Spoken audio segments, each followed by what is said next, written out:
Assalamualaikum warahmatullahi wabarakatuh. Apa khabar semua? Lama kita tak berjumpa ya.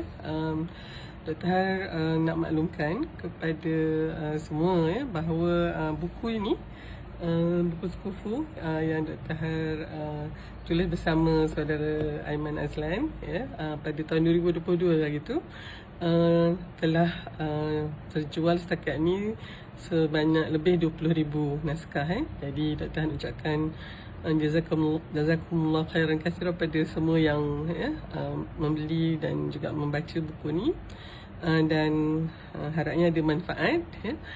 Cuma kami dimaklumkan oleh penerbit bahawa buku ni telah mencapai umur dia lah ya 3 tahun dan mereka tidak akan mengulang cetaknya lagi ya. So sekarang ni ada lebih kurang 300 naskah lagi yang mungkin boleh dibeli lah ya. Tapi selepas ni dia akan ada dalam bentuk e-book ya. Jadi Dr. Har ambil kesempatan ni untuk sekali lagi mengucapkan terima kasih ya. Berbanyak terima kasih. Mudah-mudahan buku ni ada manfaatnya kepada siapa yang telah membacanya.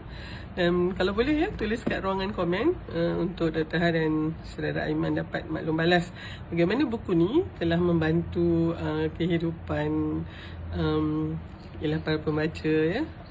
Kalau dapat manfaat, kalau sikit pun tolong tulis kat komen tu ya. Dr. Har sangat hargai kata maklum balas tersebut.